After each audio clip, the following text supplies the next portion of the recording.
что Екатерина Борисовна и Елена Владимировна в командировке в Артеке в преддверии Международного дня ребенка.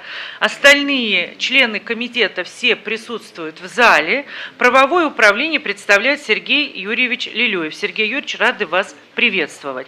Хочу проинформировать, коллеги, что в нашем заседании участвует Шубин Александр Валентинович, референт управления президента Российской Федерации по внутренней политике. Очень рады вас видеть на заседании комитета, и вы всегда желанный друг и желанный участник в любых наших мероприятиях. Спасибо вам. Начать заседание с приятной ноты. 13 ноября свой юбилей отметила Людмила Николаевна Скаковская.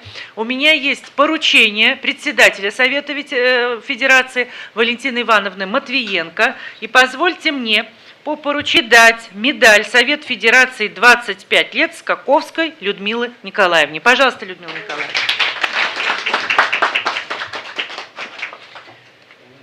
Людмила Николаевна буквально недавно влилась в наш коллектив. Спасибо. Проходите, пожалуйста. Спасибо, Я хочу вас передать самые теплые слова приветствия от Валентины Ивановны, вручить вам все документы и от нашего комитета небольшое здоровья, вместе нам работать, оставаться вам такой же молодой, энергичной и красивой. Спасибо вам большое. Спасибо, коллеги. Спасибо большое.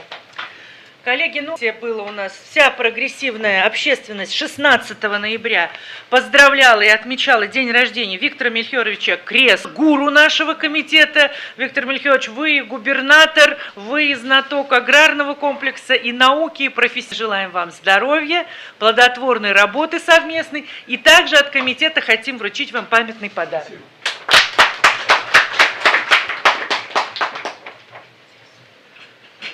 Поздравляем вас, Виктор Мельхиорович.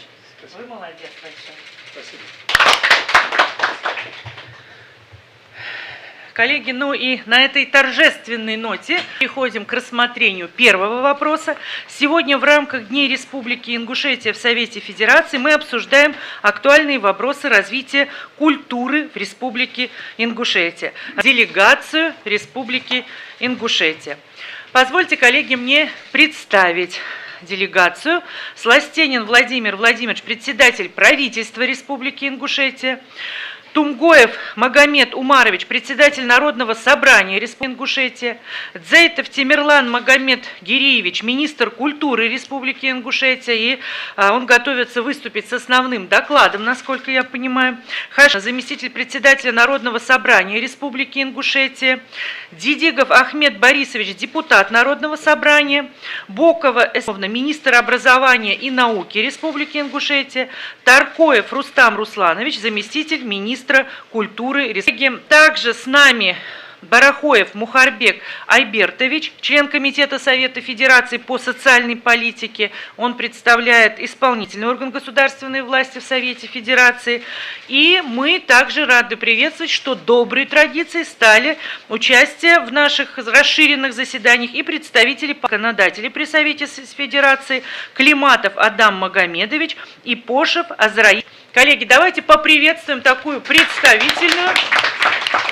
Мне удалось уже с коллегами пообщаться в преддверии нашего заседания. Я считаю, очень крупную делегацию, конечно же, очень-очень заинтересованную. Думаю, что сегодня у нас будет очень содержательный, полезный, необходимые решения. Коллеги, я с большим удовольствием хотела бы представить представителей федеральных министерств. Обрывалин Сергей Геннадьевич, первый заместитель министра культуры Российской Федерации. Сергей Геннадьевич, искренне вас приветствуем. И знаете, коллеги очень порадовались, что вы сегодня работаете с нами. У нас на вас надежды. Мы уверены, Сергей Геннадьевич, что вы их оправдаете. Муртаева Альбина Руслановна, заместитель директора экономического развития Северо-Кавказского федерального округа, Министерства экономического развития России. Альбина Руслановна, мы вас также рады приветствовать. Ред Леонович, начальник отдела бюджетной политики в сфере культуры и туризма, Департамента бюджетной политики, Министерства финансов Российской Федерации. Коллеги, предлагается следующий порядок обсуждения: заслушать основной доклад министра культуры, комментарии министерств, Нет возражений, а потом перейти к обсуждению. Тогда, коллеги, чтобы как можно больше времени обсуждения и чтобы мы уложились в отведенный регламент, я с большим удовольствием хочу предоставить слово министру культуры Республики Ингушетия Дзейтову Тимирлану Магомед-Гириевичу. Слово. Уважаемая Лилия Салаватовна, уважаемые сенаторы, члены комитета, коллеги. Культура – важнейшая составляющая истории ингушского народа, которая способствует формированию высокого уровня духовности общества, социальной стабильности, сохранению уникальных обычаев, традиций, обеспечивающих надежную связь между поколениями. Этническая культура ингушей имеет отношение к самым разным культурным и конфессиональным традициям. В последние 2 года отмечается положительная динамика в сфере развития культуры. В реализации государственной культурной политики на территории Республики Ингушетия задействован весь потенциал сферы культуры, представленный многопрофильной сетью организаций различных форм собственности в количестве 113 сетевых единиц. В 2020 году отмечалась знаменательная дата 250-летия единения Ингушетии с Россией. В рамках празднования памятной даты при поддержке президента Российской Федерации Владимира Владимировича Путина и по инициативе главы Ингушетии Махмуда Алимова Шариповича Калиматова республике были выделены денежные средства из федерального бюджета на проведение мероприятий, посвященных этой дате. В рамках выделенных средств был осуществлен текущий ремонт учреждений культуры, укреплена материально-техническая база культурных организаций, оснащен современным музейным оборудованием комплекс «Мемориал памяти и славы». Впервые за 30 лет масштабно обновлен парк музыкальных инструментов, детских школ искусств, концертных учреждений, проведены торжественные мероприятия, издана этнографическая литература и литературные сборники, созданы симфонические произведения. При поддержке Министерства культуры Российской Федерации в Республике Ингушетия с 2015 года проводятся мероприятия по строительству и модернизации учреждений культурно-досугового типа в сельских поселениях Республики Ингушетия. Построено и отремонтировано 29 учреждений культурно-досугового типа, осуществляется капитальный ремонт детских школ искусств, Государственного театра юного зрителя, созданы и функционируют модельные библиотеки, музыкальные школы, планово оснащаются инструментами и учебной литературой. Но, несмотря на позитивные изменения в различных отраслях жизнедеятельности республики, в настоящее время в развитии сферы культуры существуют определенные проблемы. На сегодняшний день из 24 учреждений культуры, подведомственные Минкультуры Ингушетии, 10 учреждений находятся в неприспособленных помещениях и нуждаются в реконструкции существующих зданий. В строительстве собственных зданий нуждается 14 действующих учреждений культуры, так как располагаются в арендуемых помещениях. Вместе с тем, в соответствии с перечнем поручений президента Российской Федерации Путина Владимира Владимировича от 29 декабря 2015 года за номером ПР-1986 правительству Российской Федерации и органам государственной власти Республики Ингушетия поручено рассмотреть вопрос о строительстве на территории Республики Ингушетия следующих объектов: Государственной филармонии Республики Ингушетия, Республиканского музея краеведения, Республиканского театрально-культурного комплекса, Национальной библиотеки Республики Ингушетия, Государственного колледжа искусств и Русского государственного музыкально-драматического театра. Субъектом проведена подготовительная работа, включающая в себя отвод земельных участков, разработку проектно-сметной документации и получение положительных заключений государственной экспертизы. Следующим необходимым этапом является непосредственное осуществление строительства объектов и выделение средств из федерального бюджета. Также, согласно нормативным требованиям, помимо имеющихся учреждений, необходимо дополнительное строительство 8 единиц детских школ искусств и 5 единиц детских художественных школ в таких крупных населенных пунктах республики, как Кантышево, Нестеровское, Назрань, Чулаки, Икажево, Джайрах и в столице Ингушетии, городе Магаз. Сфера культуры Республики Ингушетия характеризуется недостаточным уровнем материально-технического обеспечения. Музыкальные инструменты, книжная и периодическая литература, сценические костюмы, мебель, специальное техническое оборудование, звук, свет, оргтехника, транспорт. При этом общая потребность в финансовых средствах на оснащение учреждений культуры Республики Ингушетия составляет более 200 миллионов рублей. Следующий год для нашей республики будет юбилейным. В 2022 году Ингушетия отметит 30-летие возрождения республики, а в 2024 году в соответствии с распоряжением президента Российской Федерации на основании инициативы главы Республики Ингушетия на федеральном уровне пройдут мероприятия, посвященные празднованию столетия образования Республики Ингушетия. Уверены, празднование столетия образования Республики Ингушетия на таком высоком уровне придаст новый и яркий импульс развитию культуры региона. Вместе с тем, реализация поручений президента Российской Федерации в части строительства объектов культуры к указанному событию станет большим событием в жизни и истории Республики Ингушетия. Учитывая важную роль культуры в духовно-нравственном воспитании молодого поколения, а также в целях приобщения широких слоев населения Республики Ингушетия к лучшим образцам мировой и национальной культуры, требуется содействие выделения денежных средств на указанные цели в рамках реализации существующих государственных программ Российской Федерации, реализующих мероприятия по укреплению материально-технической базы учреждений культуры и на реализацию отдельных целевых проектов. Вместе с тем, решение наиболее важных крупномасштабных вопросов, касающихся развития сферы культуры целого региона, невозможно, на наш взгляд, без поддержки федерального центра. Главной достопримечательностью республики является культурное наследие Горной Ингушетии. Здесь расположен Жайрахско-Асинский государственный историко-архитектурный и природный музей-заповедник, далее музей-заповедник, образованный в 1988 году. Указом президента Российской Федерации от 20 февраля 1995 года за номером 176 музей-заповедник включен в перечень объектов исторического и культурного наследия федерального общероссийского значения. Музей-заповедник находится в пределах Джайрахского района Ингушетии и занимает территорию около 64 тысяч гектаров. На этой территории сосредоточены тысячи разнотипных, разномерных памятников истории, археологии и архитектуры. Это монументальные, жилые и оборонительные сооружения, циклопические постройки, жилые, полубоевые, боевые башни, целые замковые комплексы, погребальные склепы, солнечные усыпальницы, древние языческие святилища и христианские храмы. Эти памятники представляют большую научную и историческую ценность.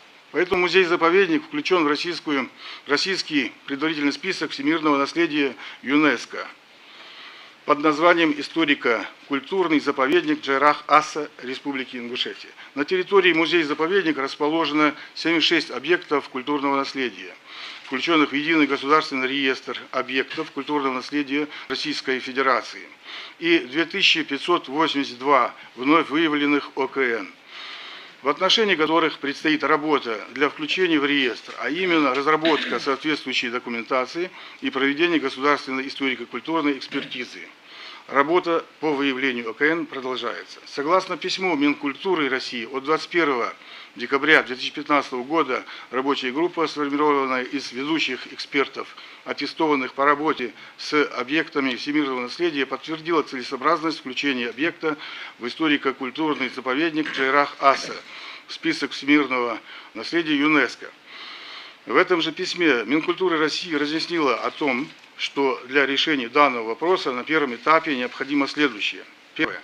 Провести работу по выявлению в установленном порядке памятников истории и культуры Горной Ингушетии с включением в соответствующий перечень. Второе. Организовать государственную историко-культурную экспертизу для включения данных памятников в единый государственный реестр объектов культурного наследия народа Российской Федерации. Определение зон охраны объектов культурного наследия. Включение данных памятников в список особо ценных объектов культурного наследия. В соответствии с разделом 3 стратегии государственной культурной политики на период до 2030 года ожидается, что Россия войдет в пятерку стран-лидеров по количеству объектов, включенных в список всемирного наследия ЮНЕСКО. Полномочия по разработке документации и проведению государственной историко-культурной экспертизы для включения выявленных ОКН музеев-заповедников в реестр отнесены к расходным обязательствам субъектов Российской Федерации. Республика Ингушетия в настоящее время обеспечена разработка такой документации и проведение государственной историко-культурной экспертизы в отношении 872 ОКН, которая проходит процедуру согласования с Министерством культуры Российской Федерации. Решение о включении объекта в реестр и в качестве ОКН федерального значения принимает Министерство культуры. В этой связи актуальным является вопрос разработки документации по включению в реестр выявленных ОКН музея-заповедника и ускорения процесса принятия решения о включении в реестр указанных ОКН. Ежегодно сотни объектов музея-заповедника подвергаются негативному влиянию под воздействием природных явлений, что требует особого внимания как со стороны региональных, так и федеральных органов власти. За последние 20 лет работами по сохранению охвачено лишь 5% от учтенных ОКН музея-заповедника. Решением арбитражного суда Ингушетии в июле 2008 года музей-заповедник, включая памятники истории и культуры, входящие в его состав, признан федеральной собственностью. Это является основанием для финансирования работ по сохранению данных памятников за счет федерального бюджета. Кроме того, на территории музея-заповедника расположен древний храм Тхабаерды, о котором мы с вами говорили, датируемый 8-9 веками нашей эры, который в настоящее время находится в аварийном состоянии. Храм стоит на правом берегу реки Аса в очень живописной горной котловине. По мнению историков, эта местность в отдаленные времена была густо населена и считается колыбелью древней горской культуры. Поэтому место расположения храма, как и сам храм, имеет сакральное значение для всего ингушского народа. Привычный нам вид христианского храма данный объект культурного наследия приобрел около VII века под влиянием грузинской архитектуры. Храм не утратил своего значения и после принятия ингушами ислама. Как и в древние времена, здесь проходило народное собрание ингушей Меххел, на котором принимались общенациональные решения. В настоящее время храм Тхабаерды требует неотложного проведения работ по сохранению. Сохранить и упрочить культурный код каждого народа, населяющего Россию, задача государственной важности. От ее решения напрямую зависит мощь и целостность российского государства. Именно поэтому мы хотим приложить все силы к возрождению и сохранению культуры и культурного кода народа Ингушетии. Надеемся на всестороннюю поддержку и понимание с вашей стороны. Спасибо. Спасибо большое, Тимирлан Магомедгиреевич. Коллеги, я предлагаю послушать комментарии министерств и, конечно же, сделать акцент на том, что, во-первых, республика территория, да, по числу объектов культурного наследия, но и уникальна тем, что, несмотря и на сложности определения, введена за счет собственных средств по разработке проектно-сметной документации, получению заключения государственной экспертизы. И здесь, конечно же, я бы просила коллег из министерств, комментируя эту ситуацию, вот учитывать этот очень важный момент. Сергей Геннадьевич, каково видение министерства профильного, какие бы вы предложили варианты решения вопросов? С удовольствием передаю вам слово, Сергей. Спасибо, Лилия Салатовна, уважаемые коллеги. Значит, я бы, если позволите, по вашему протоколу, Лилия Салатовна, по Совету Федерации, по итогам расширенного заседания, значит, по пункту 1 рекомендовать правительству Российской Федерации рассмотреть вопрос о включении в федеральную адресную инвестиционную программу мероприятий по строительству следующих объектов культуры: Государственная филармония, Национальная библиотека, Русский государственный музыкально-драматический театр. Вообще у нас поручением президента поручено предусмотреть финансирование строительства по 6 объектам республики. Коллеги уже об этом говорили. Значит, это Государственная филармония, Республиканский музей краеведения, Дворец культуры, Национальная библиотека, Государственный колледж искусств, Русский драматический театр. По всем объектам, как коллеги уже сказали, и вы, Лилия Салатовна, значит, есть положительное заключение госэкспертизы. Минкультура совместно с Минэкономразвитием, Минфином, правительством Республики Ингушетия, значит, проработан вопрос по очередности финансирования. Решено, что впервые необходимо строительство 2 объектов. Это Республиканского музея краеведения и Государственного, значит, колледжа искусств. Минкультура на основании заявок от региона в рамках формирования проекта бюджета на 2022-2024 год направлены предложения по выделению доп. Финансирования в адрес Минэкономразвития и Минфина на строительство 2 объектов в объеме 1 115 700 000 рублей. Из них на Республиканский музей краеведения 555,5 на 22, 23, 24 годы и на Государственный колледж искусств 560,2 миллионов рублей на 22, также 24 год. Правительственной комиссии по бюджетным проектировкам предложения не поддержано. Вот, учитывая, что по всем объектам есть все-таки положительное заключение, Минкультура поддерживает необходимость реализации объектов при формировании проекта бюджета 23-25 и повторно направит предложение по выделению финансирования. Но здесь без коллег мы с этим, так сказать, и не справимся, поэтому и Совет Федерации помогать. Теперь то, что касается пункта 2 и пункт 5, они взаимосвязаны, это выделение средств из федерального бюджета на сохранение ОКН, значит, и объектов Джихара-Осинского государственного исторического, значит, архитектурного природного музея и ОКН храм Хабы-Ерды, если я правильно, коллеги, поправьте, если неправильно произношу. В 2021 году в соответствии с обращением представителя правительства Ингушетии, значит, Минкультуры в правительство было заявлено доп. Финансирование на 22-23 годы по 6 ОКН, также, значит, Джихарско-Осинского музея-заповедника в объеме 279,4 миллиона рублей, на 22 из них 139, а 23 139 также и 7. Значит, не буду перечислять памятники, доп. Финансирование не поддержано. В ноябре 2021 года регионам поданы уточненные заявки до Министерства культуры по 8 УКН. 2 миллиона рублей. Значит, тоже, перечислять все не буду, у коллег все есть документы перед собой. В январе 2022 года Минкультура направит в Минжение выделение дополнительного финансирования на сохранение объектов культурного наследия. Значит, пункт 4 о включении в единый, сразу по всем пунктам, а потом, может быть, обсудим, да, Лариса Ладно, если можно. Да, значит, пункт 4 о включении в единый государственный реестр объектов культурного наследия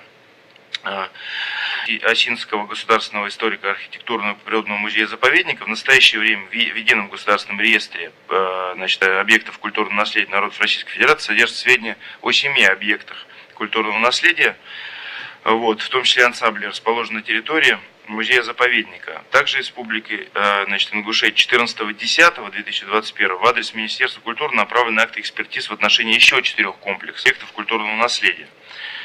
Вот, это в частности Верхний Гули, Верхний Озик, Коки и Тярш. Значит, все архитектурные комплексы. Минкультура рассмотрен документы, представленные республикой. К сожалению, документы на сегодняшний день будут возвращены обратно на доработку в связи с замечаниями как там экспертиз. Но мы всем подскажем, там поможем в части и проконтролируем, чтобы вместе довести эту историю до логического завершения. Вот, соответственно, будем ждать поступления новых доработанных актов и потом все вопросы в кратчайшие сроки. Но это если кратко. Спасибо большое. Сергей Геннадьевич, спасибо, но, к сожалению, такая неутешительная информация, да, по тем вопросам, которые были поставлены коллегами.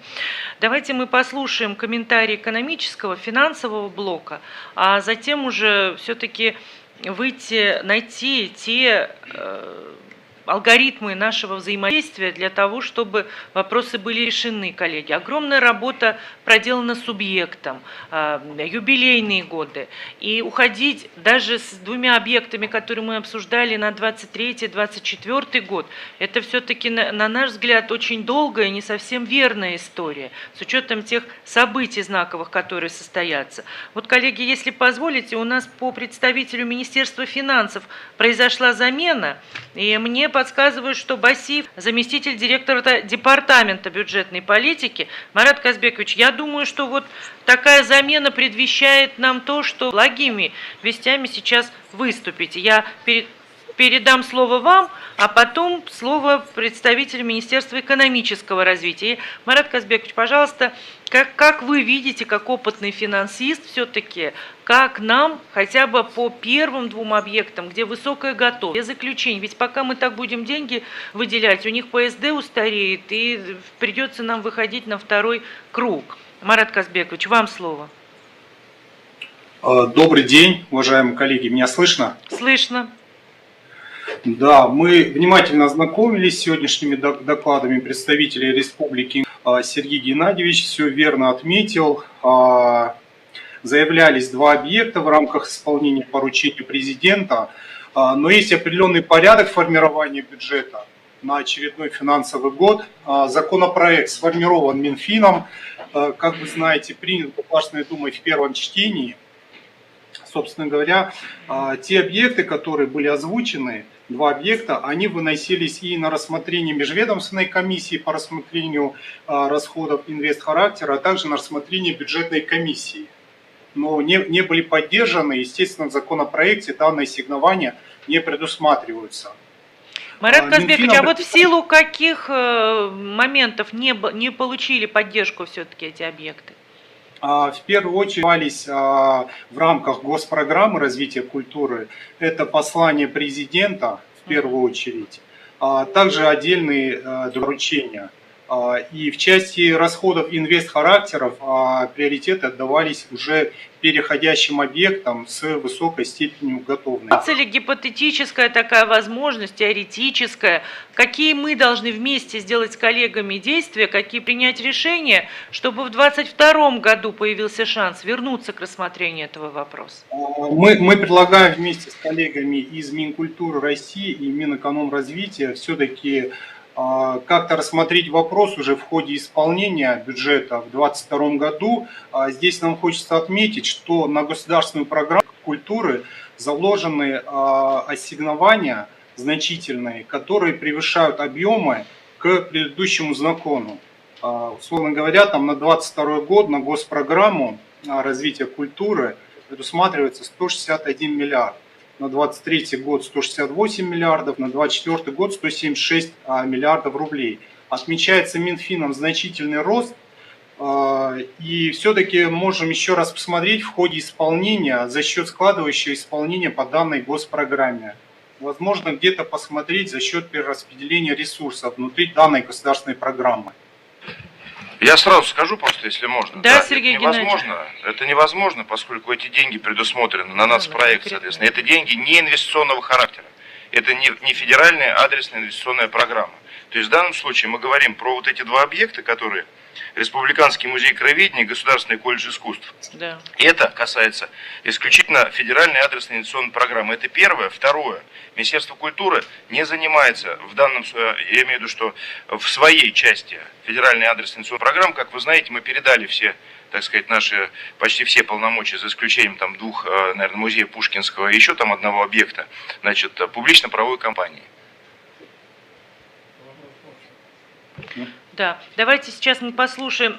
Сергей Геннадьевич, спасибо за комментарии. Давайте мы послушаем Альбину Руслановну, коллеги, и все-таки мы должны найти какие-то варианты, и Сергей Геннадьевич совершенно справедливо говорит, мы не для того здесь все-таки собрались, чтобы утешить обещаниями, которые в принципе, да, Сергей Геннадьевич, невыполнимы Министерством культуры, и потом мы на один с нашими объектами, но без денег. Альбина Руслановна, как Министерство экономического развития видит ситуацию?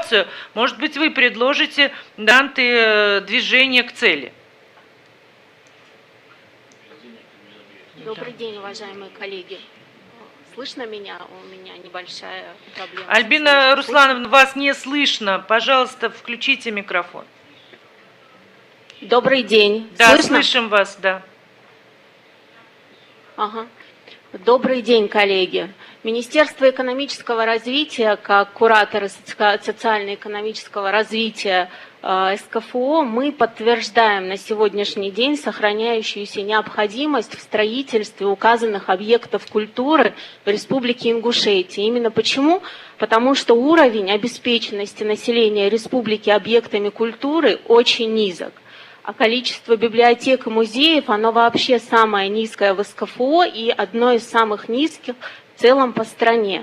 И принимая во внимание указанные факторы, а также наличие проектно-сметной документации, разработанной на все объекты, а мы сами понимаем, что республика дотационная и что очень трудно изыскать в бюджете деньги на разработку проектно-сметной документации, Министерство экономического развития и в прошлом году поддержало допотребность для Министерства культуры в средствах на объекты культуры.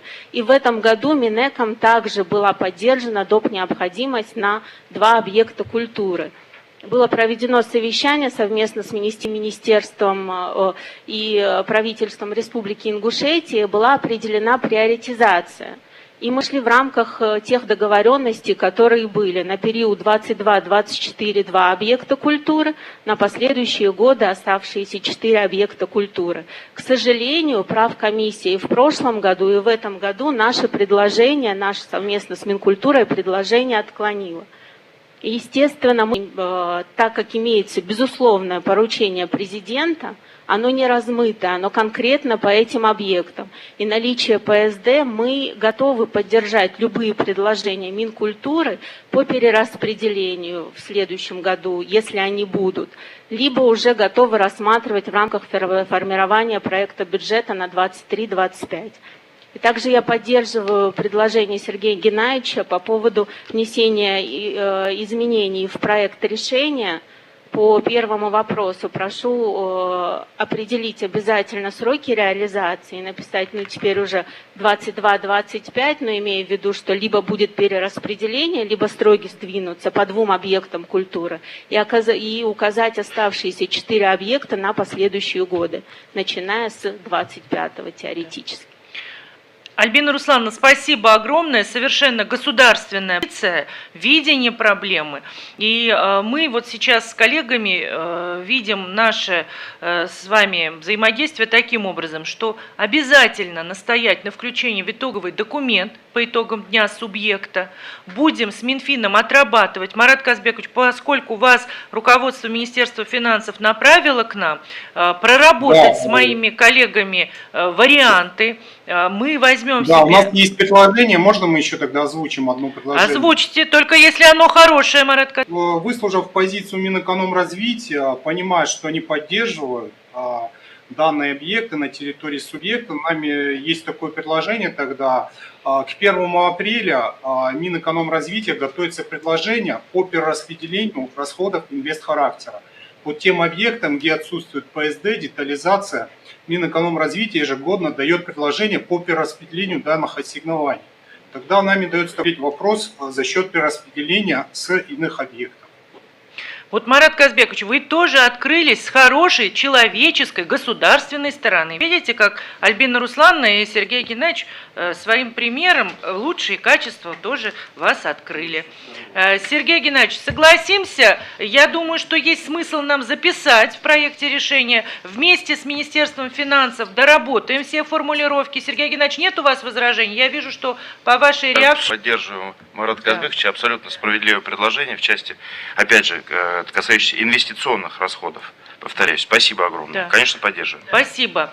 Тогда, коллеги, вот сейчас перейдем к обсуждению. У коллег, наверное, будут вопросы, но вот эту мысль я прошу очень четко зафиксировать. Марат Казбекович, у нас есть такая практика работы в Палате регионов. Мы обычно выбираем друга с какого-либо ведомства. Мы видим сподвижника Республики Ингушетия. Вы будете нам помогать. И, конечно, вместе с вами мы потом приедем на открытие объектов. Как будут рады все, и руководители, и, конечно же, население прежде всего. Я вижу, что вы улыбаетесь, Марат Казбекович, поддерживаете. И я думаю, что еще не одна светлая мысль родится у нас в ходе нашего взаимодействия.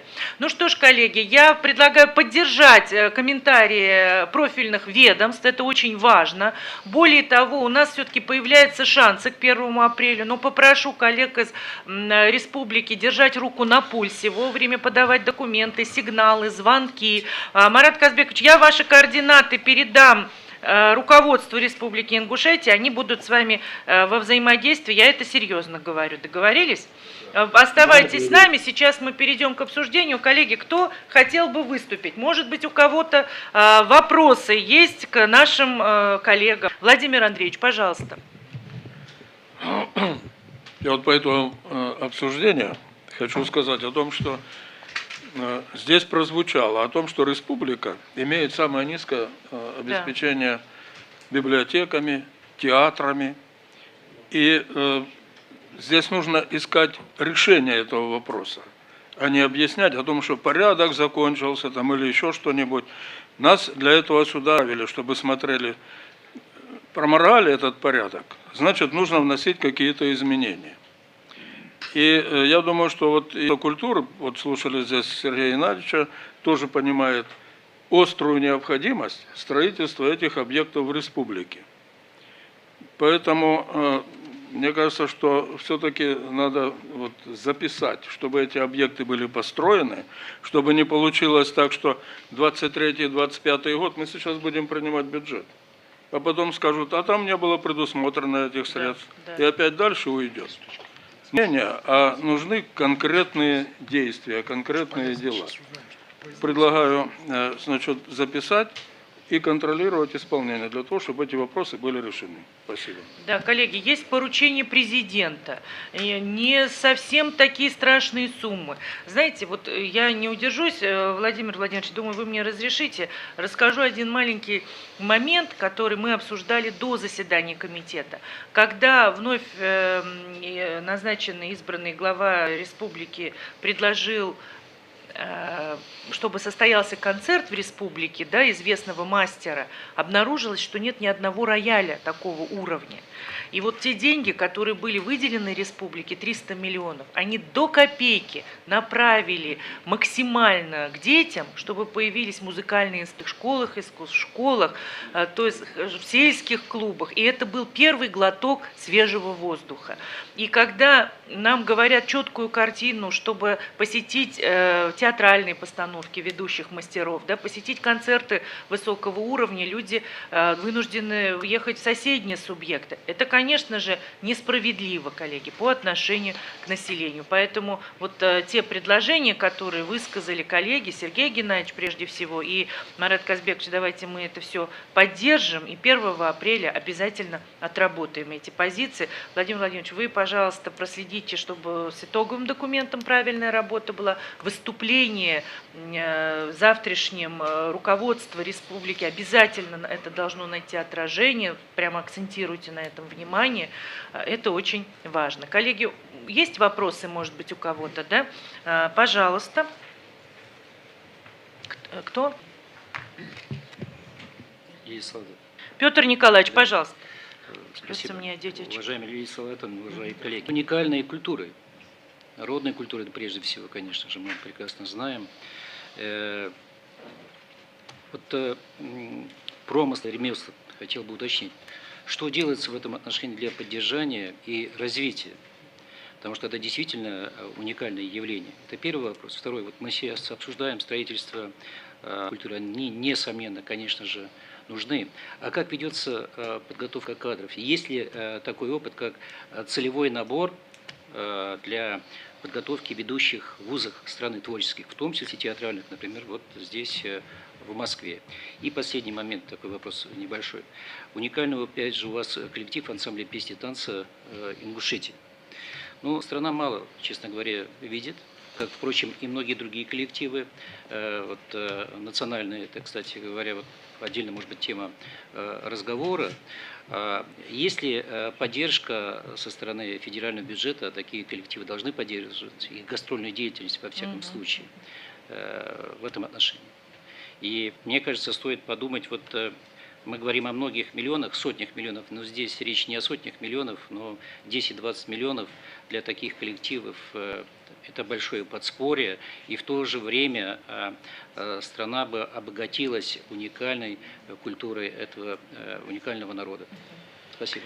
Да, спасибо, Петр Николаевич, очень актуальные вопросы. Давайте по народным художественным промыслам и подготовке кадров дадим возможность представителям субъекта ответить.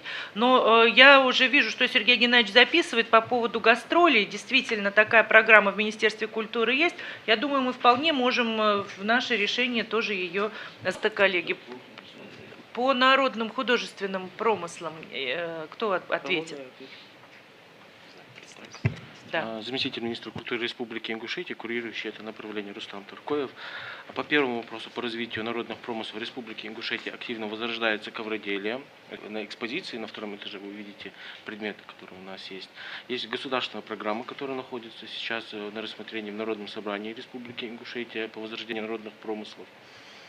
Активно, последние 3 года активно возрождается эта работа. Это создание, как я уже ранее сказал, ковров и элементов работы с деревом. Это у нас активно очень развито.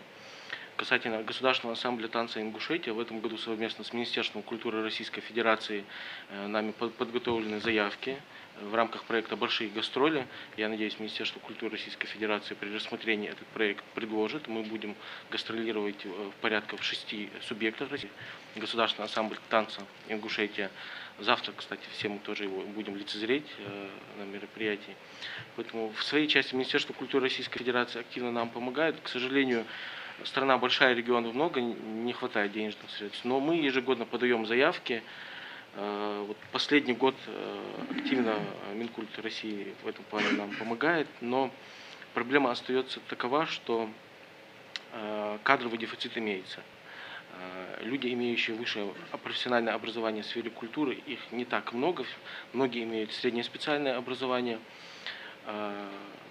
Мы ежегодно отрабатываем с Российской академией театрального искусства ГИТИС вопрос о поступлении жителей Республики Ингушетия, молодых людей по целевому набору. В ГИТИС у нас получается найти взаимопонимание с институтом и с ректором в целом, с другими высшими учебными заведениями в сфере культуры и живописи, не только театрального искусства, музыкального искусства. К сожалению, пока такого контакта нет, и понимания этого видения, к сожалению, тоже нет. Я надеюсь, что и коллеги с Министерства культуры Российской Федерации тоже нас в этом плане поддержат. Мы ежегодно направляем заявки при формировании этих мест из Минобр совместно с Минкультурой России, но пока эта работа не очень хорошо налажена. Спасибо, Рустам Русланович, за очень четкие пояснения.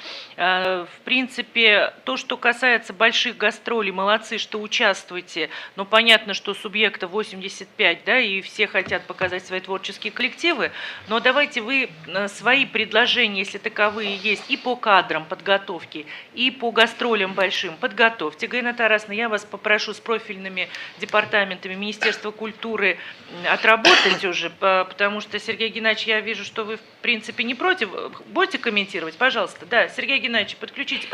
Спасибо большое за, значит, коллеги сказали, большие гастроли у нас действительно, Елена Славовна подтвердила, программа большая есть, это большое спасибо и президенту, и правительству, и сенаторам, уважаемым депутатам, которые нас поддерживают во всех начинаниях, во всех наших программах. И здесь сумма финансирования, уже Марат Казбекович говорил, что в целом увеличилось не министерство, а да, у нас, конечно, это и нацпроекты, и, значит, другие проекты, которые у нас все идут в регионы. Да, то есть каких-то театров, музеев и так далее, а в первую очередь поддержка регионов. Так вот, что хочу сказать по поводу новой программы, то, что благодаря президенту у нас есть, это 4 миллиарда 950 миллионов, если мне не изменяет память, сумма на ближайшие до 2024 года. Это программа новая, называется она, это федеральный проект, придумана в России, это школа креативных индустрий.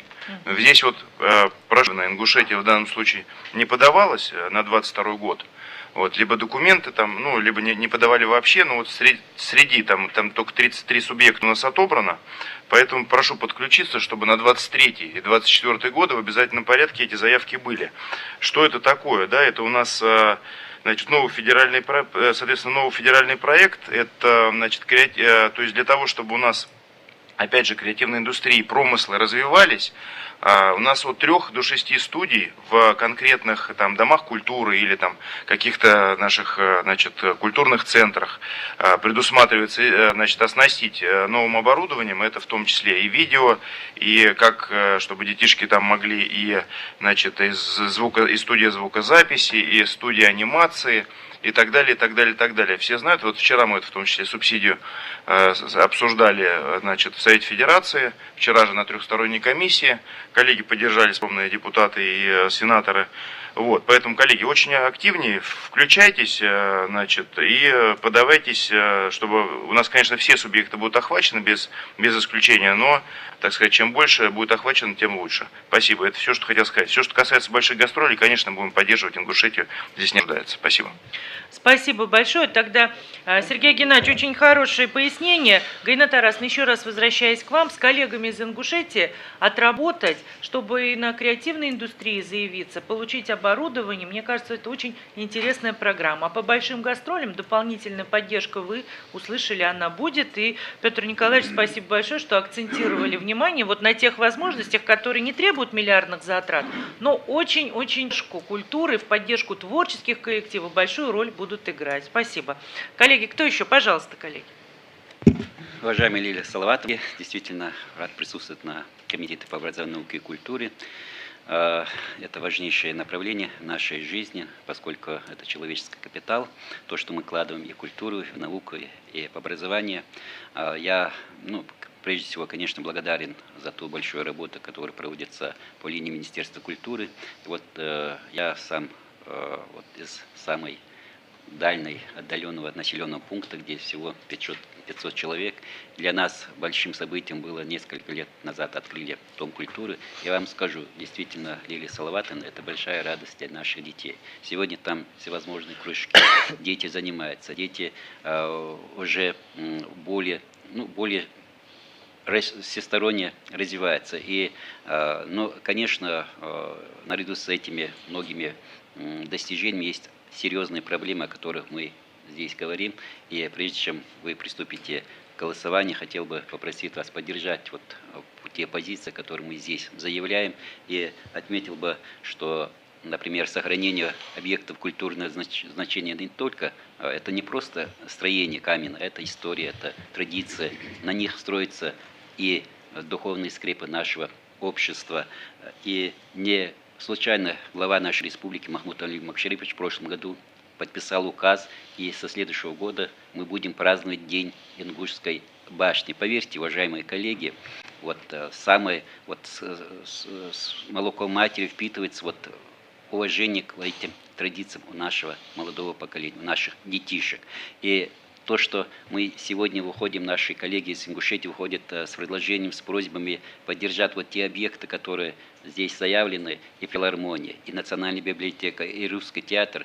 Поверьте, действительно, мы всесторонне развиваем наше подрастающее поколение. Вы знаете, что Северокавказский регион был в непростых отношениях, наша республика в том числе. И очень важно, чтобы наши молодые люди, которые воспитываются не только на прошлом нашего народа, смотрели уверенно в будущее, во взаимосвязи, во взаимопроникновении культур всех народов нашей страны. И не зря президент Российской Федерации, уважаемый Владимир Владимирович Путин, подписывал перечень поручений, указы по строительству этих объектов. К сожалению, уже 6 лет не продвигается этот вопрос. Поэтому строительство этих объектов затратно, они дают прибыли и так далее. Мухарбек Айбертович, я прошу прощения, но мы здесь ваши сторонники. Давайте мы все-таки время потратим с пользой. Посмотрите, у нас у ведомств какой хороший настрой. Мы к конструкциям конкретным приходим. Поэтому я прошу прощения, но все-таки давайте мы сделаем все возможное, чтобы это случилось. А то, что мы однозначно поддерживаем, и даже в большем объеме, чем предлагается, здесь спасибо большое. Не стоит нас убеждать. Коллеги, кто еще хотел бы высказаться? Айрат Минирасихович, пожалуйста. Да, уважаемая Лилия Салаватовна, уважаемые коллеги, я хотел бы задать несколько вопросов. Может быть, я упустил, на ПСД на 2 объекта какая сумма была потрачена регионом? Это порядка 25 миллионов на каждый. На каждый, то есть порядка 50 миллионов. Ага. Учитывая, что субъект высокодотационный, фактически это для нас... Да, конечно, это большая сумма для проблема проектно-смотрительной документации, что актуальность проектно-смотрительной документации порядка 3 лет. Ее надо обратно актуализировать.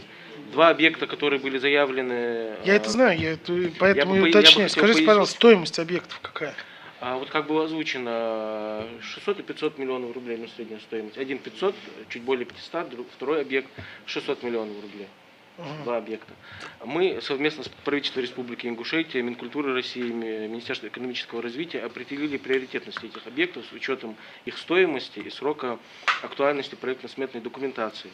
Ежегодно правительство Республики Ингушетия направляет заявки в Минкульт России. Минкульт России их поддерживает, но ежегодно эти заявки отклоняются. Да, я хотел как раз уточнить более детально. То есть я правильно же понимаю, вы же не просто так ПСД там заказали, то есть у вас была предварительная договоренность, я правильно понимаю? Естественно, безусловно. Да, разрешите ли слова на выступление Да, сразу? Айрат Минирасихович, пожалуйста. Да, уважаемые коллеги, но, к большому сожалению, это не сталкивается, а с Минфином региона отрабатывают, предварительно заявки согласовываются, да, и я бы тут даже поставил вопрос к Марату Казбековичу как представителю не там с просьбой, да, а больше даже с требованием. То есть регионы тратят деньги, предварительно договорились, это потрачено, то есть, 50 миллионов, это действительно это деньги, да. То есть ставится вопрос, потом говорится, слушайте, извините, но вот не найдено, а вот давайте вот там посмотрим. Правило заканчивается тем, что посмотрели, не увидели, извините, да. Поэтому если есть договоренность, да, как бы надо ее исполнять. То есть у нас тем более есть президента поручение, я вообще не понимаю, как его можно игнорировать, поэтому вы как-то дисциплинированно к этому поводу относитесь. Есть госпрограммы, есть планы, смотрим в этом году, этих поддерживаем в следующем, этих и так далее. Давайте держаться по этому графику. Покажи, я вам просто пример говорю. У нас в Ульяновской области такая же ситуация. Ленинский мемориал, пожалуйста, мы вам дадим 20 с лишним миллиардов. Потом, нет, у нас только 1,4. Все согласовали, здесь. Куда? Ищите сами в регионе миллиард. Да какой регион его найдет? Поэтому я считаю, что здесь вопрос как бы надо поддерживать регионы и ставить достаточно жестко. Спасибо, Айрат Минирасихович. Коллеги, кто еще хотел бы высказаться? Вот еще одно предложение. Может быть, стоит рассмотреть возможность Министерства культуры, учитывая потребность подготовки квалифицированных кадров, ведущих в вузах страны, творческих, выделения нескольких бюджетных мест. Надо посмотреть по потребностям. Для Республики Ингушетия. Да, Петр Николаевич, я вот уже в переписке с Сергеем Геннадьевичем здесь, и мы договорились о чем? Что к моменту итогового документа у нас еще будет определенный запас времени, минимум неделя. Мы посмотрим сделать целевую заявку, и Сергей Геннадьевич с готовностью нам поможет. Так ведь, Сергей Геннадьевич, по каким-то специальностям, это же не сотни человек, да, мы в хорошем смысле всегда говорим, что работники культуры – это штучный товар. И если у вас такие предложения родятся, мы обязательно с Министерством культуры отработаем. Петр Николаевич, здесь вы правы, я думаю, коллеги не будут против. Ну что ж, коллеги, на мой взгляд, у нас состоялся очень конструктивный разговор, обмен мнениями. Я искренне хотела бы поблагодарить, Сергей Геннадьевич, вас за принципиальную позицию и то, что, безусловно, Альбину Руслановну, но то, что Марат Казбекович, поддержу настроение моих коллег, тон нашего разговора, лейтмотив, чтобы мы пересмотрели формулировку нашего решения и под призмой того, что есть поручение президента, прежде всего, потрачены деньги субъекта, есть положительное заключение, я имею в виду, и найти точки соприкосновения, вернуться к этому вопросу не 23, 24, 25, 1 апреля очень детально посмотреть, найти варианты решения. Коллеги, вот 1 100 000 000 всей страной вместе соединим свои усилия. Я уверена, что мы найдем возможность. И выполняя поручения президента самого высокого уровня, мы все-таки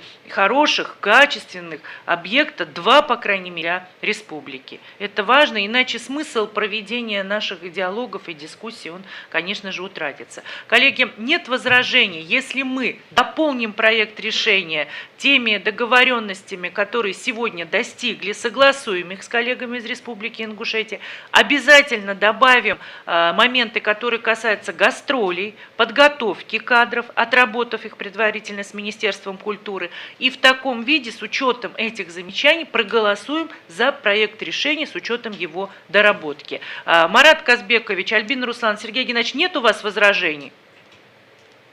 Поддерживают, коллеги. Тогда я ставлю на...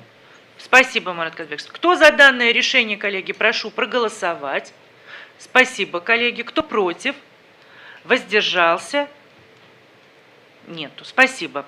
Ну что ж, Владимир Владимирович, уважаемые коллеги, мы благодарим вас за то, что вы сегодня в рамках нашего взаимодействия Дня субъектов на расширенном заседании комитета не стали расплываться, знаете, мыслями по древу. Хотя проблем много. Это же и школы, и детские сады. Вот сегодня мы обсуждали демографию, взяли ключевые направления, очень хорошо подготовились, эмоционально за это переживаете. Вместе, единой командой, командой, я уверена, мы доведем начатое дело до конца, по-другому нам не позволит председатель Совета Федерации действовать.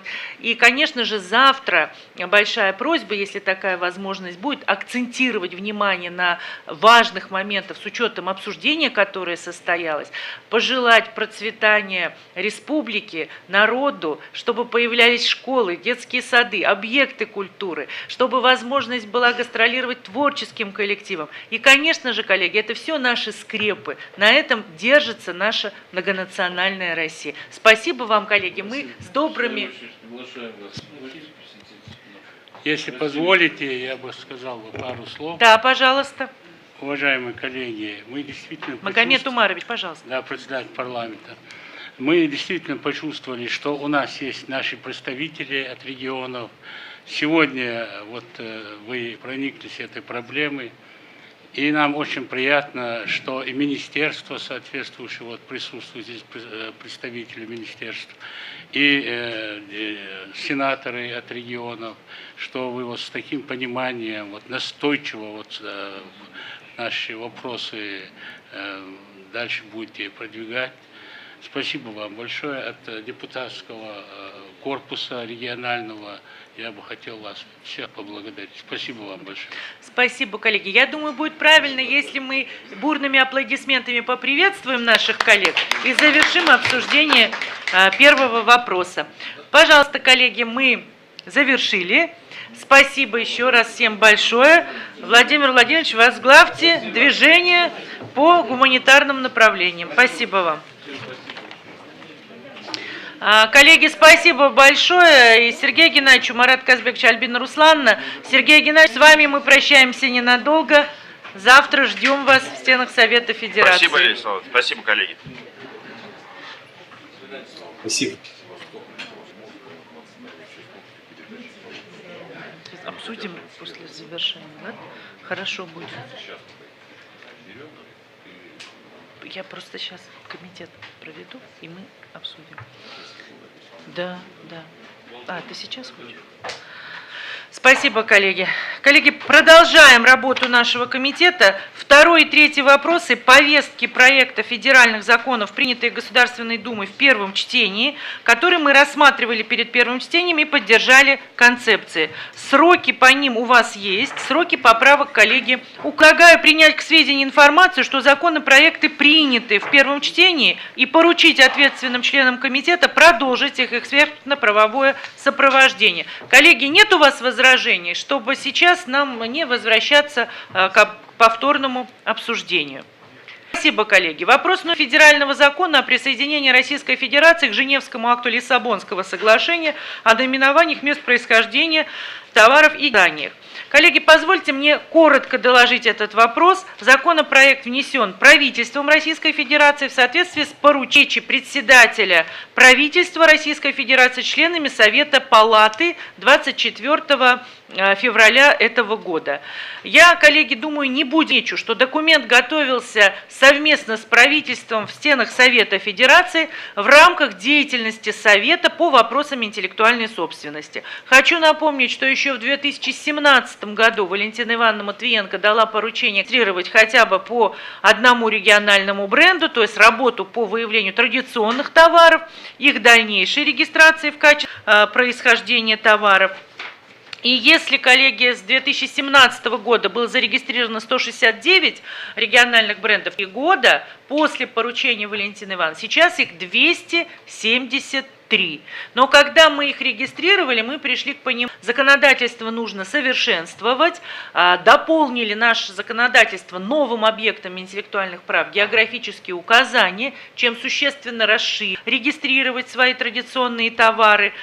И теперь, в общем-то, у нас мы даже делали специальную встречу с руководителем Всемирной организации интеллектуальной собственности на тот момент Фрэнсисом Гарри, вот, с Мариной Всеволодовной. Он очень приветствовал идется в Российской Федерации. И следующий, коллеги, логический шаг – это присоединение России к Женевскому акту соглашения. Сегодня, по информации ВАИС, в него вступили 35 стран. Это значит, коллеги, что наши товары, которые зарегистрированы в качестве наименования места происхождения товара и географических указаний, с помощью одной лишь ее отработки смогут получить защиту и на международном уровне. Это очень-очень большая, очень востребованная и важная открывает, безусловно, новые возможности для экономического развития региона, поддержки местных производителей, товаропроизводителей, но и охраны региональных брендов, потому что у нас появляется законное основание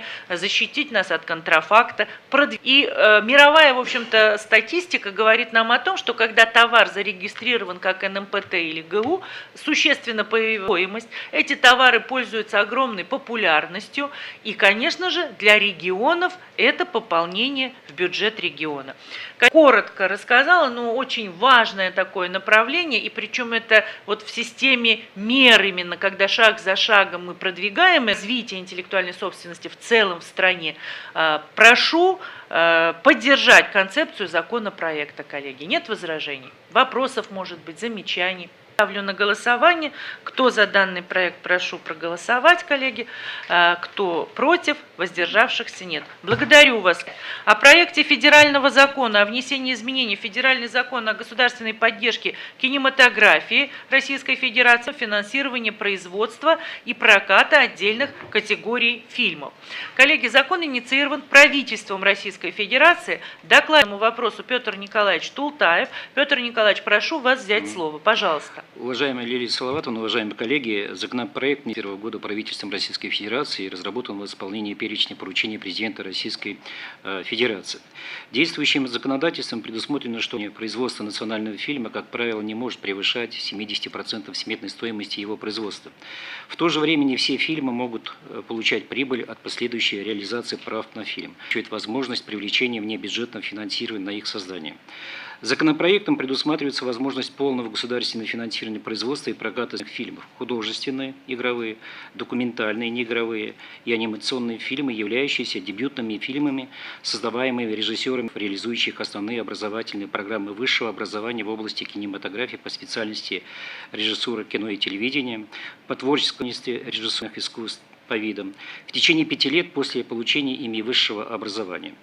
Документальные, неигровые, в том числе научно-популярные фильмы, уникальные авторские анимационные фильмы, иные фильмы в исключительных случаях с учетом художественной и культурной значимости кинопроекта.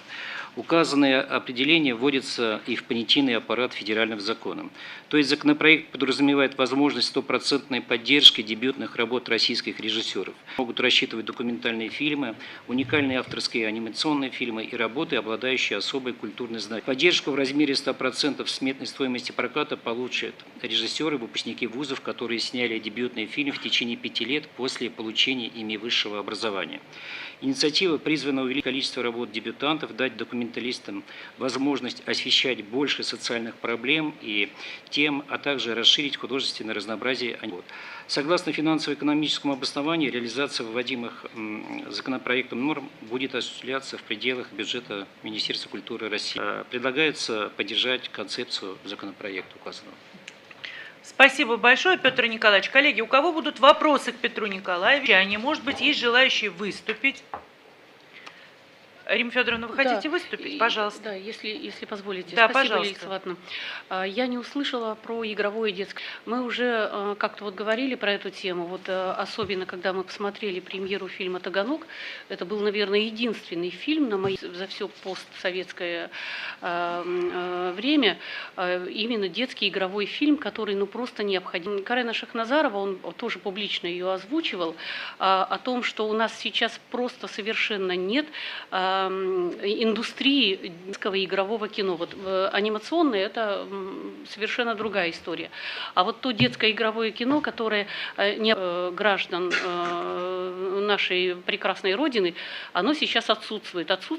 Даже на этапе подготовки специалистов. Потому что специалист, но я верю Карену Шахназарову, который говорил о том, что режиссер детского кино и режиссер взрослого кино – это совершенно две разные специальности.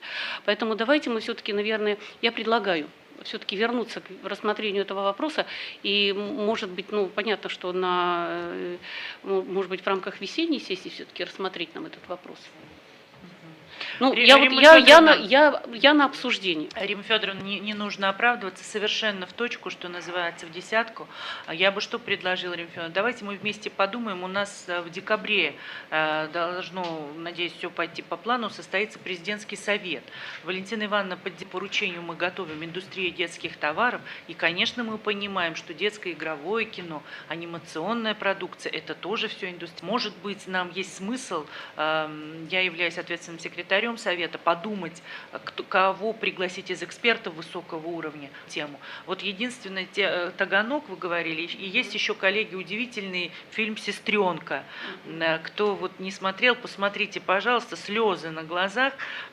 События в годы Великой Отечественной войны, территорию Республики Башкортостан, Украины, все это пересекается, и как личная семья, но не могу просто об этом не сказать, из Башкирии служит, значит, молодой в сожженном селе девочку и пересылает ее в Башкирию, которую как родную в деревне принимают, потом находят. Не надо читать, ничего не надо делать, все видно, как победа досталась, как люди друг к другу относились, как воспитывать нужно.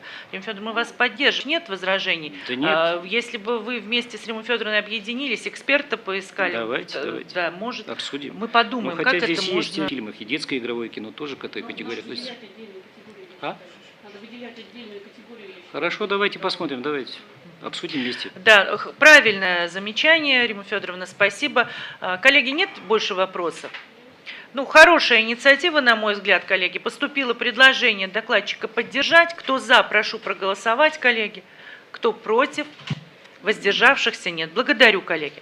Вопрос номер 6. О проекте федерального закона о внесении Российской Федерации и другие законодательные акты Российской Федерации в части исключения понятия образовательные услуги.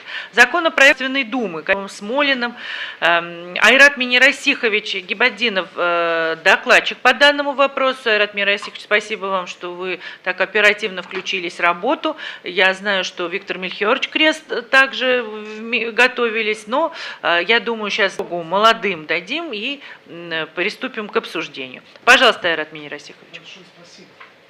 Спасибо, Лилия, оказали такое доверие.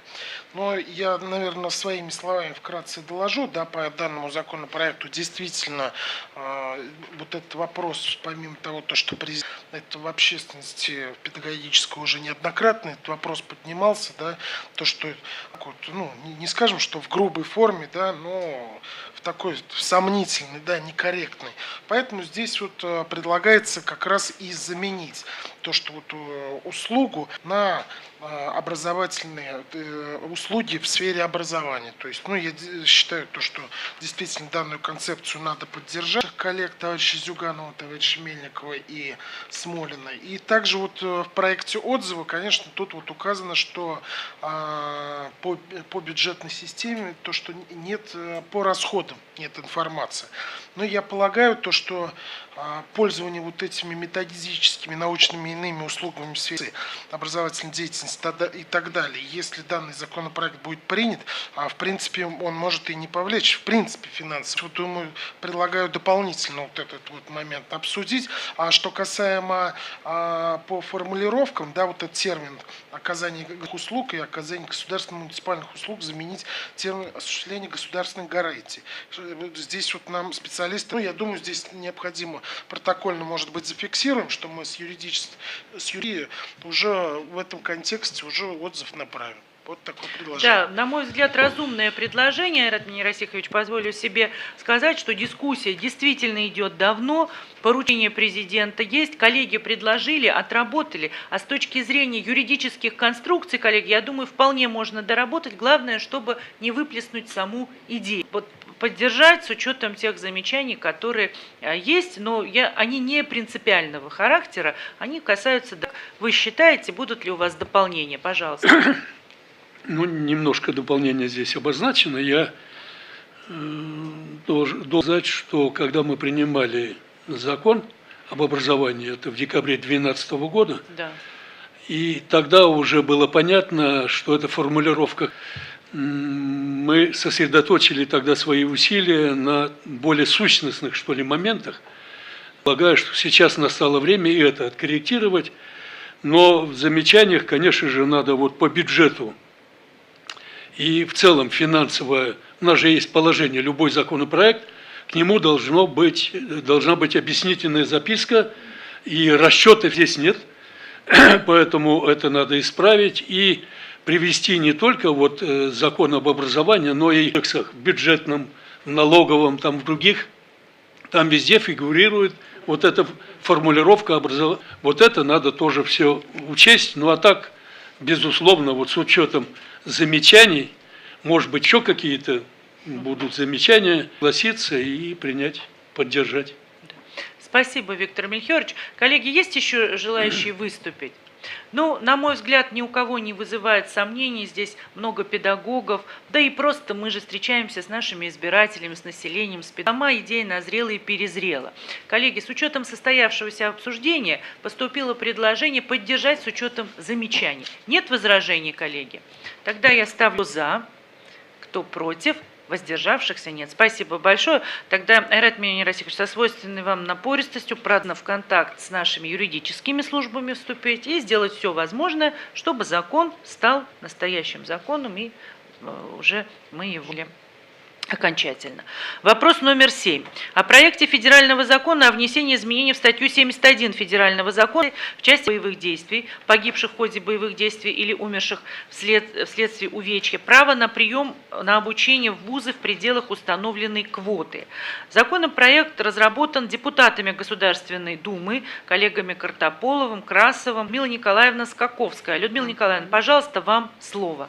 Уважаемая Лилия Салаватовна, уважаемые коллеги, согласно действующим нормам статьи 71 Федерального закона от 2012 года, номер 273 ФЗ об образовании в Российской Федерации, для детей-инвалидов, инвалидов первой и второй группы вследствие военной травмы или заболеваний, полученных в период прохождения военной службы, установлено право на прием на обучение по программам бакалавриата, специалитета за счет бюджетных ассигнований федерального бюджета, бюджетов субъектов Российской Федерации и местных бюджетов в пределах установленных. Законопроектом предлагается распространить право на прием на обучение по программам бакалавриата, специалитета, федерального бюджета, бюджетов субъектов Российской Федерации и местных бюджетов в пределах установленной квоты на детей ветеранов боевых действий. Пунктах 1.4, пункт 1 статьи 3 Федерального закона от 12 января 1995 года, номер 5 ФЗ о ветеранах, погибших в ходе умерших вследствие увечья,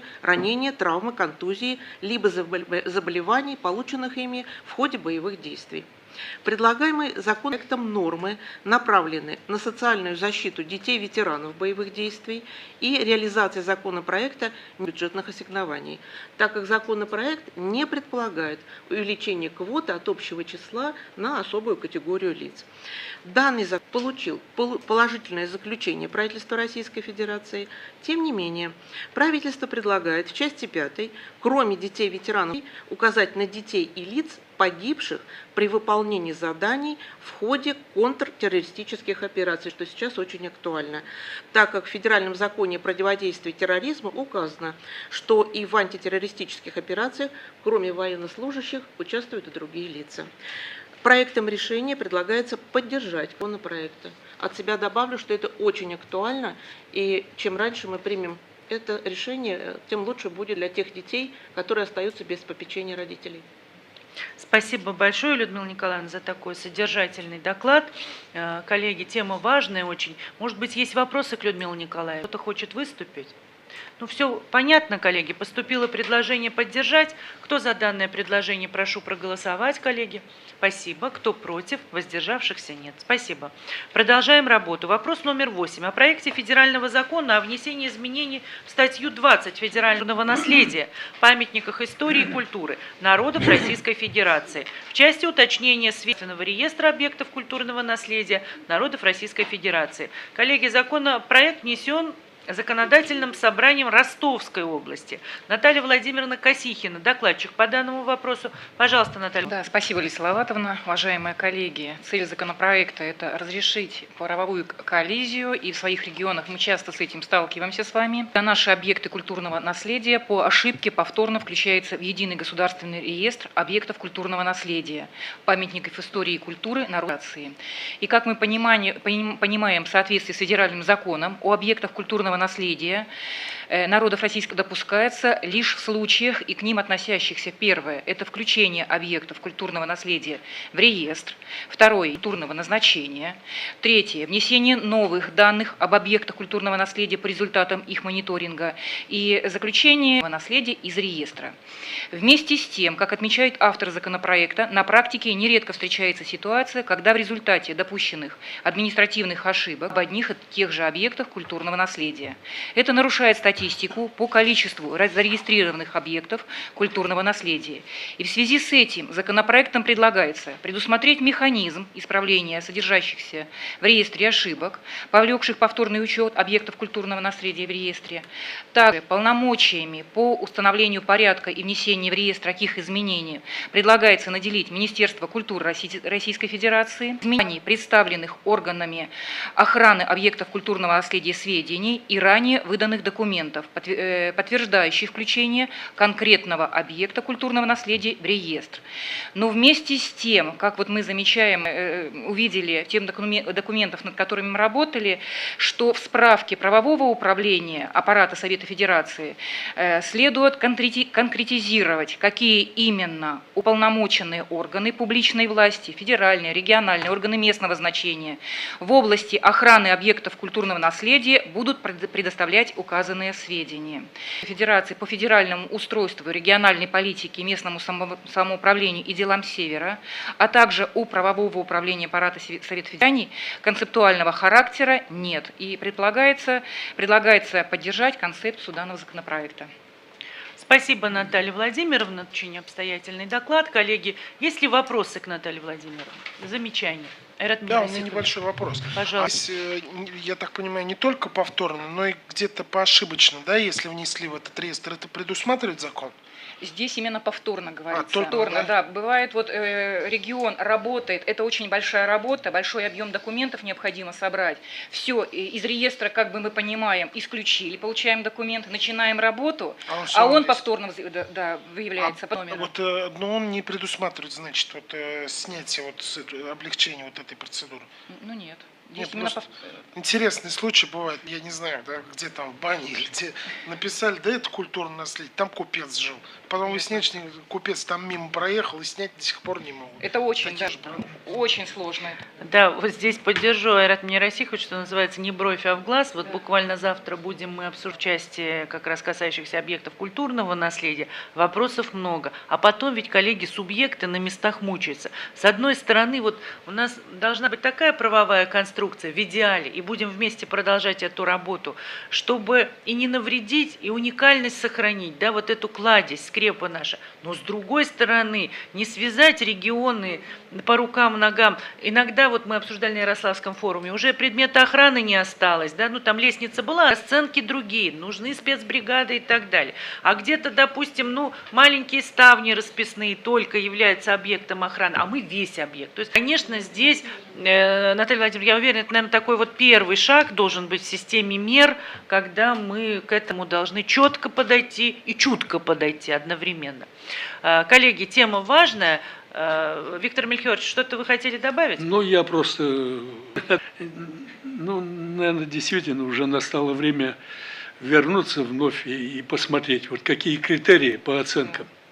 Это первое. И второе, разделение вот по уровням бюджетной, муниципальные, федеральные. Ну, у нас, например, в Томске получилось так, что все приличные памятники федеральные сегодня, национальные, а совсем хлам муниципальные. Да. Где и денег? И там, как правило, то Киров где-то там у студентки заночевал, то еще что-то. Ну, Виктор Мельхиорович, вы еще круче, чем Айрат Мирасихович. Поэтому, коллеги, ну и сам подход, Лиза Салаватовна, ну вот под Лин, куда возят всех, значит, гостей, показывают, как в Германии сохраняют деревянное зодчество. А деревня эта Александровка, она возникла в 1814 году, когда праздновали и кайзеру, да, тогда, Германии понравился наш российский оркестр. Но в этом военном оркестре все солдаты были крепостные, значит, поэтому Александр I взял и подарил этот оркестр вместе, естественно, с людьми, значит, вот Германии. И немцы от состава семьи, там, членов семьи, количество членов семьи, всем им построили деревянные дома. Сейчас они стоят, эти деревянные дома. У каждого дома список, кто жил, ну, сначала русские фамилии, а теперь уже, конечно, там другие. Но когда я попросил, и мы зашли внутрь, посмотрели, видно, что ну, там деревом и не пахнет внутри. Внутри суперсовременные помещения. Оказывается, значит, построен монолит, а снаружи горбылем все обложено, и они это считают, принимают за памятники. Такие здания, которые надо было бы... Без единого гвоздя, которые выстроены. Да, построены. И надо, ну, уже не восстановишь в том виде, в каком есть. Надо снести заново. Все, это уже не памятник, это новодел. Вот много таких крючков. Было время сегодня снимать. Виктор Михайлович, поддержу вас, что в целом должна быть системная работа. Более того, мы с Министерством культуры договорились, и такая работа до конца, чтобы мы провели мониторинг. И для себя честно признались. Вот это истинный объект культурного наследия в полном его понимании. Здесь есть только предмет охраны. А здесь предмет охраны был, но он утрачен, и не надо уже здесь создавать дополнительные препоны, развивался, как вы говорите, может новодел, там, передать. Есть у бизнеса заинтересованность. Сейчас целый пакет документов по этому направлению законопроектов дорабатывается. Завтра вот мы будем с коллегами, надеюсь, придем к пониманию и с правительством, и с ведомством профильным, но работу надо продолжать. Ну что ж, коллеги, об ними поступило предложение поддержать. Кто за данное предложение, прошу проголосовать, коллеги. Кто против? Нет, спасибо. Вопрос номер 9. О проекте федерального закона о внесении изменений в Кодекс Российской Федерации об административных правонарушениях в части правового регулирования деятельности экскурсоводов, гидов-переводчиков и инструкторов-переводчиков, проводников, простите. Докладчик по данному вопросу Андрей Александрович Базилевский, депутат Государственной Думы. Андрей Александрович, пожалуйста, вам слово. Спасибо, уважаемые Салаватовна, коллеги. Наш комитет соисполнитель данного законопроекта вместе с Комитетом по региональной политике, местному самоуправлению, делам Севера и Комитетом по экономической политике, Комитетом по социальной политике.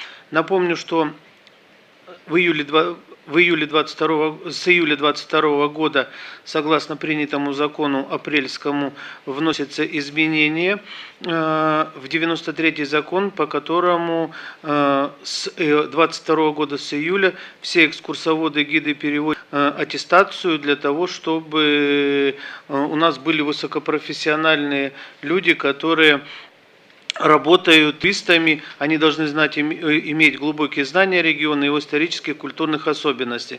Особенно это актуально для иностранных туристов, которые иногда искаженное представление об истории и культуре России получают от неспециалистов. В связи с этим данного закона предлагается внести в статью 14.51 «Нарушение законодательства Российской Федерации о туристической деятельности» Кодекса Российской Федерации об административных правонарушениях части, которые предусматривают ответственность, в том числе штрафы за людей, которые оказывают данный вид услуг, не соответствующую аттестацию. Также для организаций, которые выдают такие внесены в реестр. Я сумму говорить не буду, там предусматривают штрафы как для физических, так и для юридических лиц. Уточнение у них и у правового управления аппарата Совета Федерации есть замечания по концептуальным положениям закона. В частности, отмечается, что проектная норма части 11 статьи 1451 Кодекса, в которой предусматривается привлечение к административной ответственности за привлечение лица, не прошедшего аттестации, не имеющего аттестации экскурсовода, гида или гида-переводчика к оказанию услуг экскурсовода, требует уточнения, поскольку федеральная норма, запрещающая привлекать к оказанию услуг экскурсовода, гида-переводчика, не прошедших аттестации. Но мы общались с коллегами, замечания могут быть устранены в процессе доработки законопроекта. Поэтому предлагается поддержать концепцию законопроекта в части вопросов ведения нашего комитета. Спасибо. Вопросы к докладчику. Желающие выступить? Тогда переходим к голосованию. Коллеги, кто за то, чтобы поддержать Прошу проголосовать, коллеги. Кто воздержавшихся? 10. О проекте федерального закона о внесении изменений в федеральный закон о дополнительных мерах государственной поддержки семей, имеющих детей. О праве бесплатного пользования платной парковкой для многодетных семей. Закон инициирован депутатами в период исполнения им полномочий сенатора. Докладчик Римма Федоровна Галушина. Римма Федоровна, пожалуйста, вам слово. Спасибо, Лилия Салаватовна. Законопроектом предлагается установить платными парковками на территории Российской Федерации для родителей, усыновителей, опекунов, попечителей в семье, имеющих в составе 3 и более несовершеннолетних. Поддержка многодетных семей, вы сами все прекрасно знаете, находится в постоянном ведении Совета Федерации, попутает группа под руководством Галины Николаевны Кареловой, куда входит и Лилия Салаватовна Гумерова. Но законодательное регулирование данного вопроса и не нарушать целостности правового регулирования. 256 федеральный закон, о котором идет речь, в который предлагается внести данные поправки, охватывает только вопросы, связанные с предоставлением материнского семейного капитала. Права опекунов, они в субведении 48-го федерального закона об опеке и попечительстве. И правовое управление отмечает, что отношения регулируются федеральным законом об организации дорожного движения в Российской Федерации, 443 федеральный закон от 2017 года. Кроме того, бесплатного пользования платной парковкой предоставляется законодательством субъектов Российской Федерации. Принятие законопроекта повлечет выпадающие доходы субъектов России отдельной проработки с участием регионов. Также хочу вас информировать о том, что право многодетных семей на бесплатной парковкой закреплено законодательством ряда субъектов. Ну, актуально это Санкт-Петербург, Москва, то есть многодетные семьи пользуются этим правом. Башкортостан, 9 регионов, таких в крупных городах, в которых есть эта проблема. Поэтому на самом деле вот какой-то вот критической ситуации, связанной с этим совершенно нет. И законопроект нуждается, поскольку законопроект нуждается в доработке, то предлагаю не поддерживать его концепцию. Спасибо, Римма Федоровна. Действительно, коллеги, с одной стороны, казалось бы, хорошая идея, да, бесплатная парковка.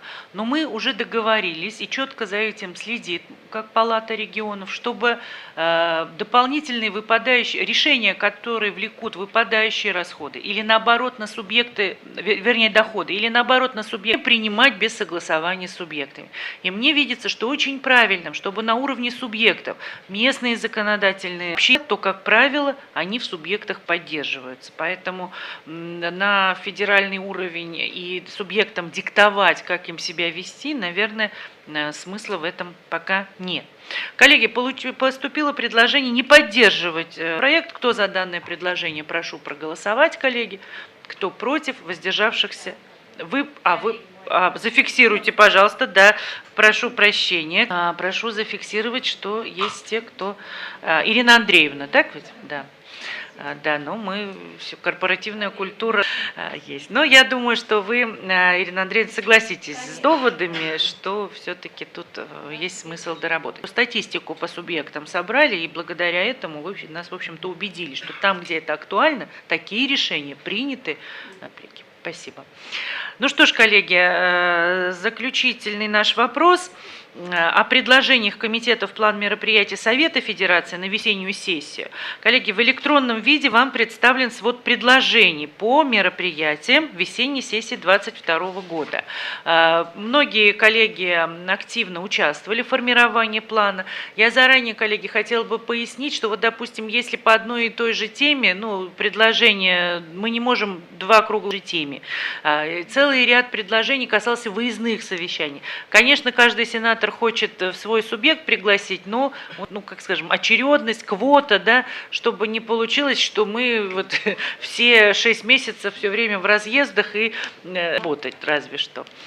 Вот. В целом план, на наш взгляд, получился насыщенным, круглыми столами, выездные, это Санкт-Петербург, Мордовия – это Совет по интеллектуальной собственности, и, соответственно, я уверена, Петр Николаевич нас там любезно будет встречать вместе с главой субъекта. Несмотря на то, что Санкт-Петербург, говорим Ленинградская область, Санкт-Петербург, Дмитрий Юрьевич Василенко с удовольствием погрузится в подготовку выездного заседания. Программа очень такая насыщенная, который предлагал нам Владимир Андреевич относительно миграции внутри страны, такой, так знаете, неурегулируемый, да, и все, что связано с решением образовательных вопросов, обеспечением мест в школах, детских садах, мы решили в формате выездного совещания провести. И я знаю, что вы, Владимир Андреевич, любезно этот формат тоже принимаете, тем более он для дела, его можно быстрее, оперативнее нам согласовать. Коллеги, предлагаю его утвердить на заседании комитета, передать наши предложения в руководство уже. И я искренне надеюсь, что наши идеи будут поддержаны, и уверена, что новые, если какие-то появятся моменты, проблемы, обязательно мы сможем где-то план докорректировать. Так? Ведь в этом ничего страшного нет. Коллеги, я сейчас с удовольствием хотела бы предоставить слово, если Александру Валентиновичу, референту управления президента Российской Федерации по внутренней политике, другу, соратнику нашего комитета. Пожалуйста, Александр Валентинович. Спасибо. Я вот у вас на комитете вот бываю, сразу атмосфера специфическая очень. Сейчас объясню почему. Вот. Но начну с ингушей. Вот я их вчера у них был первый, да? И сегодня я вот уже на третьем комитете, то есть 4 комитета, я их слушаю, да, вот коллеги, у которых по вопросам выступают. И эта тема пробивается везде, в частности, о чем я хочу сказать. Разговор сегодня изменилась после того, как Альбина Руслановна, если мне не изменяет память, да, напомнила о том, что есть поручение президента на эту тему. Согласны? Согласны. Вот, то есть дальнего хода-то нет, да, туда идти уже. Хотя мы с ними долго это обсуждали. Я просила сделать на этом акцент. Ага. Вот. А публичное звучание здесь, да? Вот министерство напомнило, причем у них совершенно четкая позиция. Есть поручение, надо выполнять. Могут другие позиции, да? Вот, поэтому мне представляется, что если это будет целесообразно, в тех решениях, которые будут заняты президентом, да, чтобы это еще было, да, у нас это будет полезно, я так думаю, для разных граждан. Что касается, вот, допустим, интересная тема была памятником их статуса, там вообще много вопросов. Да? Я вам скажу, откуда появилось решение именно ростовского ЗАГСа. Года 3 назад по просьбе руководства Ростовской области по согласованию вошли специалисты, которые занимаются энергетикой. Центральная часть города, если там бывали, находится у них в таком состоянии старом, там старое все, да, просто старый памятник, как они считают, где-то на память. То есть начиная от местного самоуправления, да, где они все вообще могут решить, если им отдать, да, и заканчивая сюда. Они тогда вошли, надо было делать, потому что они начали. Сразу же появились архитекторы, те, которые согласовывают им вот все эти работы. И согласовали им, что через 3 года им окончательно согласуют весь этот маршрут. Хотя там пройти надо было, по большому счету.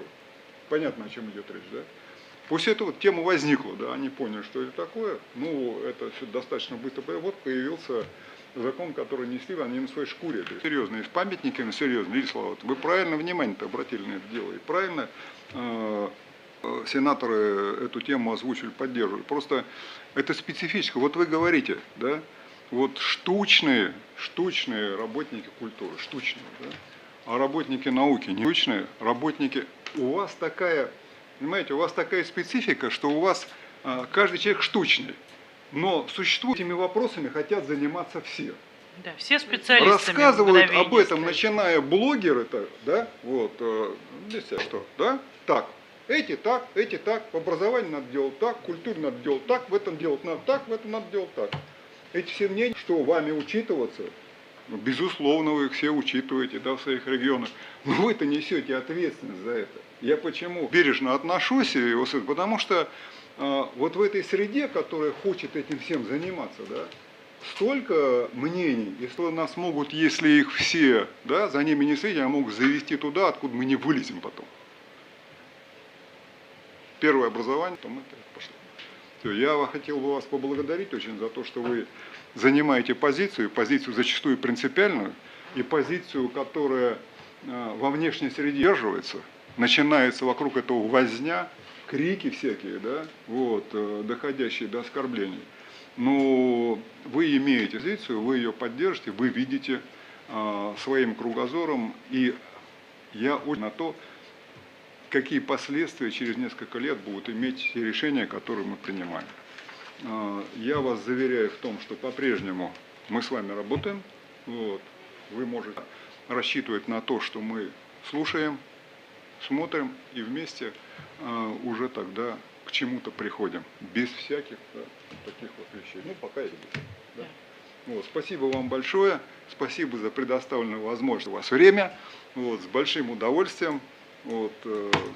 Спасибо. Спасибо, Александр Валентинович. В свою очередь, да, мы хотели бы сказать, и я думаю, вы лучших комитетов, год от года он становится профессиональнее, увереннее, дружнее. Мы искренне благодарим поддержку наших самых смелых идей. Я уверена, что вот такой дружной командой и поручению президента, все, о чем просят, конечно, не сразу, но шаг за шагом мы к этому будем двигаться. Самый лучший. Вот Виктор Мельхиорович, вот вы всегда правы. Знаете, Лилия Салаватовна, я еще почему? Ведь это вот пятилетка вся, вот, ну, как мы считаем, да, вот эта пятилетка, она была самая напряженная по, да, рекордное количество, ну, за 5 лет, да, если цикл брать, рекордное количество ЗАГСов, плюс к ним, там, сказать, определенное количество корпуса, да плюс еще депутаты Государственной Думы, да, которые тоже все потянули. Замен много произошло. Но ваш комитет вполне... А мы каждый год приобретаем да, лучшие никуда силы. они не денутся. Лучшие люди. Спасибо, Александр Валентинович.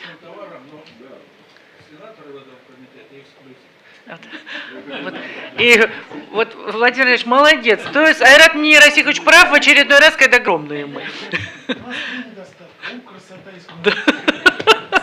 А все остальное. Еще аппарат комитета у вас большой достоинство. Ну, это даже... Александр Валентинович, спасибо огромное. Но если серьезно, коллеги, мы действительно очень стараемся. И я уверена, никогда один человек ничего не может. Все делает команда. И, безусловно, мы не подведем. Здесь люди, они видят, чувствуют все тонко. И мы готовы ко всем прорывным решениям. Более того, мы придерживаемся принципа, и публично об этом сказали. Иногда, когда мы с идеями выходим какими-то, все считают, о, это дополнительные расходы. Это не расходы, это вложение. И вообще наука, образование – это фундамент национальной безопасности. Вот этим мы руководствуемся. Александр Валентинович, вам спасибо огромное. Ну что ж, коллеги, мы продолжаем работу. Коллеги, я хотела бы... Спасибо, Александр Владимирович. Напомнить, что 16 ноября наш круглый стол прошел по теме «Поддержка развития инновационной инфраструктуры в вузах, субъектах российского». Поблагодарить Елену Владимировну, Сергея Петровича, Людмилу Николаевну, Петра Николаевича за активное участие. Мне вчера до ночи звонили ректоры. Очень они поддерживают наши инициативы.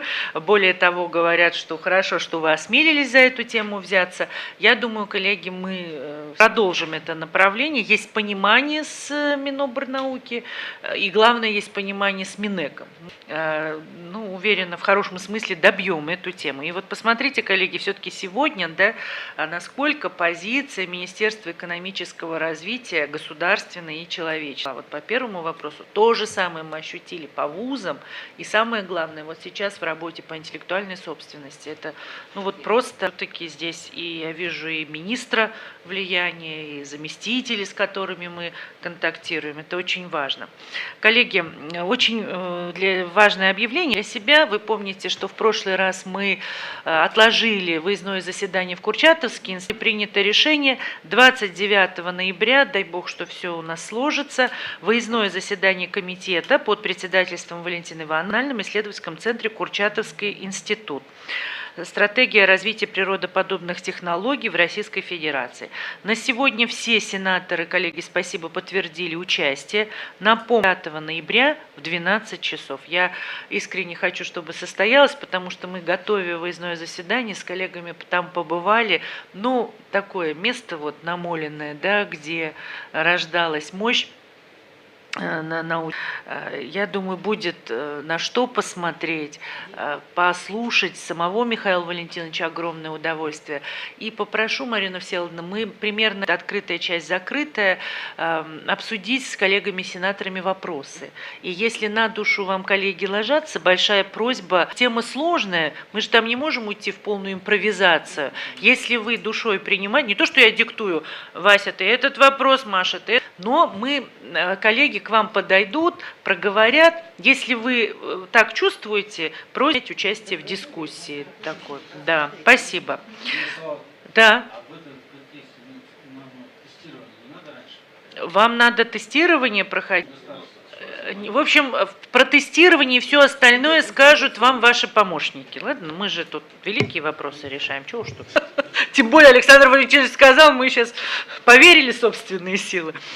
Так, в электронном виде, коллеги, у вас 2 приглашения. 24 ноября в Марово здание Госдумы парламентские слушания о роли органов госвласти по предотвращению нападений на детей и подростков. Если есть желание, то запишитесь, пожалуйста, и скажите. И 1 декабря Министерство науки и высшего образования примерно по той же тематике. 1 декабря, коллеги, у нас пленарное заседание, но мне министр сказал, что под нас. И вот кто желает, я сама тоже планирую по ВКС подключиться по завершении пленарного. Мы вместе примем участие, может быть, нам тогда аудит забронировать, ну, чтобы качество связи было получше.